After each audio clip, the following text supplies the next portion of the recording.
পুরস্কার। রবীন্দ্রনাথ তার জীবনে প্রথম পুরস্কার পান তার বাবা মহর্ষি দেবেন্দ্রনাথ ঠাকুরের কাছ থেকে। একটি গান রচনা করার জন্য বাবা ছেলেকে এই পুরস্কার প্রদান করেন। এই ঘটনাটি একটি ঐতিহাসিক ব্যাপার। কে জানে এই পুরস্কারের প্রেরণা লাভ করে রবীন্দ্রনাথ পরবর্তীকালে নোবেল পুরস্কার পেয়েছিলেন কিনা? উক্ত ঘটনাটিকে কেন্দ্র করে অখিল নন্দী অর্থাৎ স্বপনপূরক একটি নাটিকা রচনা করেন। নাটক প্রথম পুরস্কার। এই নাটকের কুশীলবরা হলেন কবি সৌমভান্ডারী, কবি অভিরূপ দাস, শ্রীকণ্ঠবাবু, বৈনাথ মালিক, ঈশ্বর ভট্টাচার্য ও শ্যামচাঁদের ভূমিকায় জিৎ মৌল।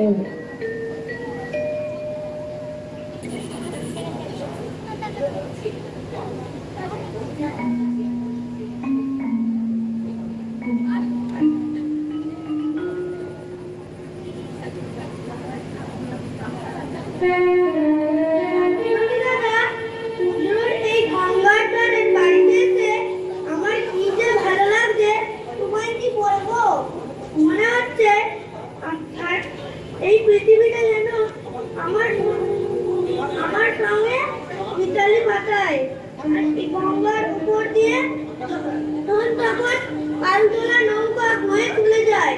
আমার মনে হয় আমি যেন ওদের সঙ্গে নিরুদ্দেশে যাত্রা করি। আর এই যে সকালবেলা নাম নামানো সব পাখিরা ডেকে যাচ্ছে, আমার কেবলই মনে হচ্ছে ওরা যেন আমার কানে গান ধরা দিয়েছে। কত সুর যে আমার হৃদয়ে বাসা বেঁধেছে, তোমায় কি বলবো জ্যোতি দাদা? কেবলই মনে হচ্ছে সারা জীবন আমি শুধু গান শুনিয়ে যাই। নতুন কোনো গান পাচ্ছে রবি? তোর গানের সঙ্গে পাঠাতে আমার খুব ভালো লাগে। হ্যাঁ জ্যোতি দাদা, এই যে খাতাটা তৈরি করেছিলাম ঘোড়া কাগজে, এখানে এসে একেবারে নতুন ছন্দে নতুন সুরে ভর্তি হয়ে গেছে। একটু নিরিবিলি জায়গায় খাতা পেন্সিল নিয়ে বসলে নতুন সুরে নতুন ছন্দে গান তৈরি করে ফেলবে। আমার শোনাবি নে সেসব গান রবি? নিশ্চয়ই, এসব গানে সুর দিতে পারিনি, শুধু ছন্দটা মনে দোলা দিয়েছে। এগুলো তো তোমার কাছে তুলে ধরবো জ্যোতি দাদা, তুমি বাজাবে, আমি নতুন করে তাতে সুর দেবো। ঠিক আছে, আজ দুপুরবেলা তুই আমার গানগুলো শোনাতে রবি। আমি পিয়ানো বাজিয়ে নতুন নতুন সুরের সৃষ্টি করবো। তোর কথায় সুর জোগাতে আমার কিন্তু ভালো লাগে। আজ গভীরাতে আমার কি হয়েছিল জানো জ্যোতি দাদা? কি হয়েছিল রে রবি? অনেক রাতে হঠাৎ আমার ঘুম ভেঙে গেল। তখন সারা বাড়িতে কেউ জেগে নেই। দূর থেকে গঙ্গার কুলকুল শুনি আমার কানে যেন নতুন ছন্দ জাগিয়ে দিল। এবার তোমার ঘুরতে লাগলাম, ঘুমার কিছুতেই আসে না। ধীরে ধীরে পিছনে ঘুরে উঠে এলাম এই ছাদে। তারপর তো বললো না রবি? ভয়ের কথা একবার বাড়িতে আমার ভয় ছিল। রবি তারপর অনেকক্ষণ ধরে গঙ্গার দিকে তাকিয়ে রইলাম। আকাশে চাঁদের আলো, ভাঙা ভাঙা মেঘগুলো সেই চাঁদের উপর দিয়ে উঠে বেড়াচ্ছে। দেখে দেখে আর চোখ ফেরাতে পারিনি। মনে হলো কল্পনা বলা গাছ এসে আমার মুখে ধরা দিচ্ছে। গঙ্গার সূর্যের মতো তারা মুক্তি পেতে চায়। ঈশ্বরের সঙ্গ হবে কবে?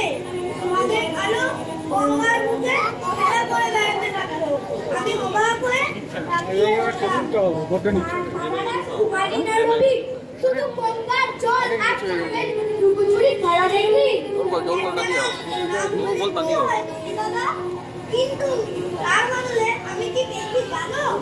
রবি ভোরবেলা একটি সুন্দর গান আমার বুকে ধরা দিয়েছে। সত্যি সেই গানের প্রথম লাইনটি আমায় বলবি রে? কেন বলবো না জ্যোতি দাদা? এই গানের প্রথম লাইনটি হচ্ছে দেখিতে বাহ, সুন্দর একটা চমৎকার কথা লিখ। নয়ন তোমারে পায়নে দেখিতে রয়েছে নয়নের চোখে। এমন সুন্দর কথাটিকে হারিয়ে দিতে পারিনি। আমি এক্ষুনি হারমোনিয়াম নিয়ে আসি, তুই গাইবি, আমি ধীরে ধীরে সুর তুলে নেবো। খুব ভালো কথা বলেছে জমি দাদা, হারমোনিয়াম নিয়ে এসো, আমি গাইবো।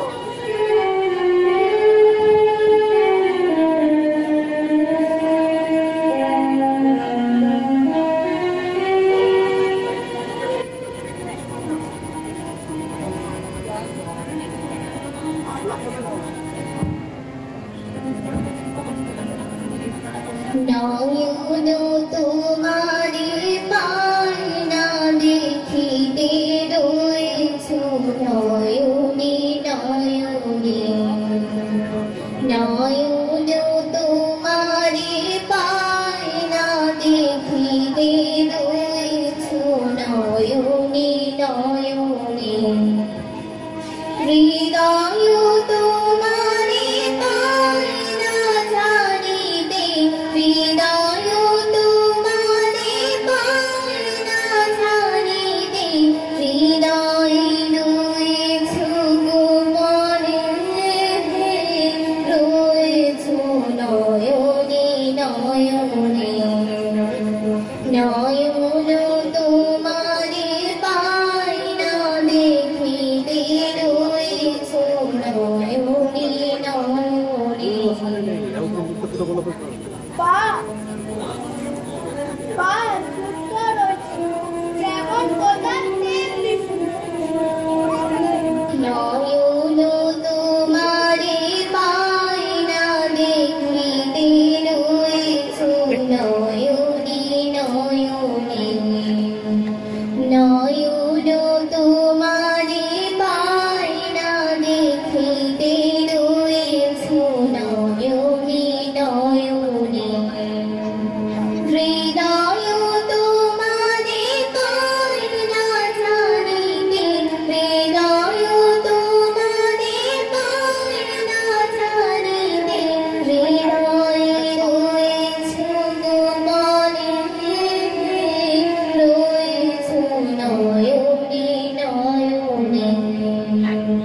নয়ন তোমারে পায়না দেখিতে রয়েছো নয়নে নয়নে।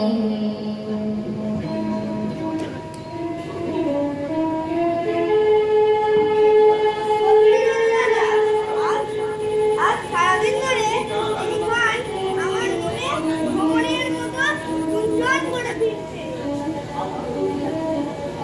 আরো রবি আমারও নয়ন তোমারে পায়না দেখিতে রয়েছো নয়নে নয়নে।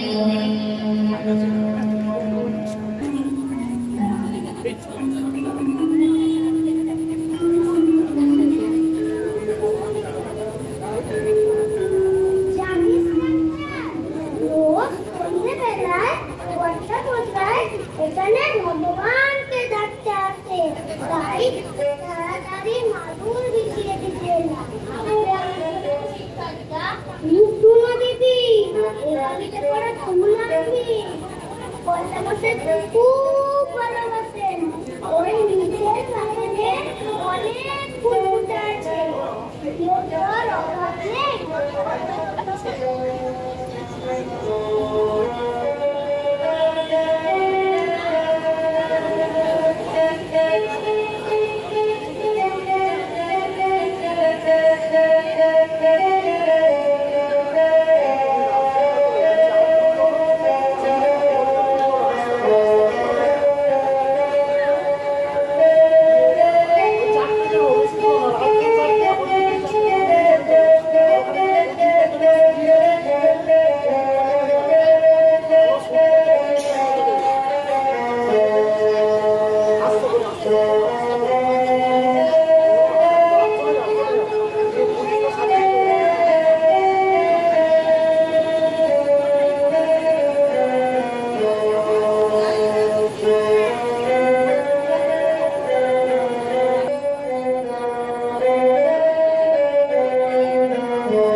আমি তো ওইসব বিষয়ে খবরই রাখিনি।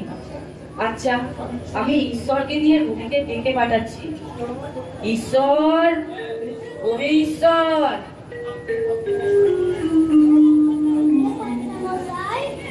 রবিকে একবার নিচ থেকে ডেকে নিয়ে এসো। বলো আমি ডেকেছি।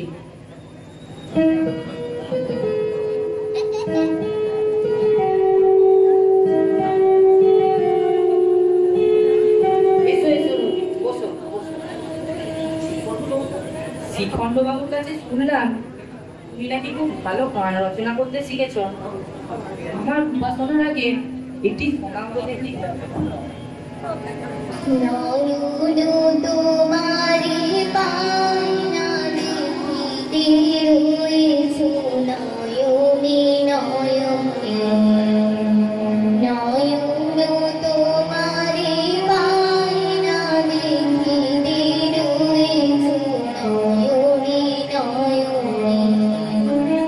হৃদয় তোমারি পায়না জানিতে হৃদয় তোমারি পায়না জানিতে।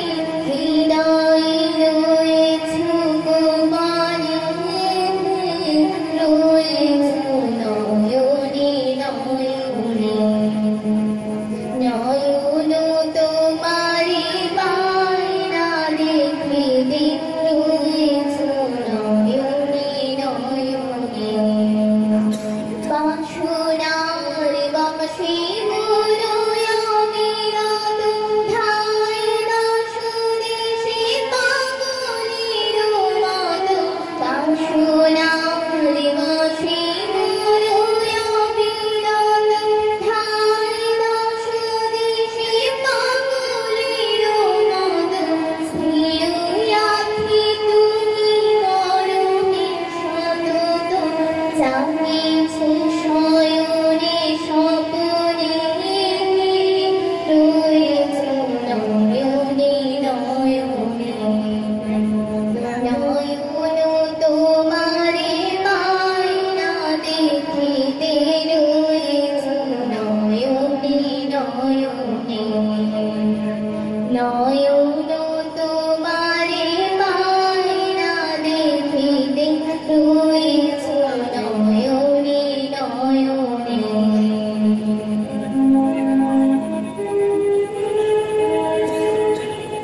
শোনো রবি, তোমার গান শুনে আমি মুগ্ধ হয়েছি। দেশের রাজা যদি দেশের ভাষা জানতো, সাহিত্যের আদর বুঝত, তবে সে কবিকে আজ পুরস্কার দিত।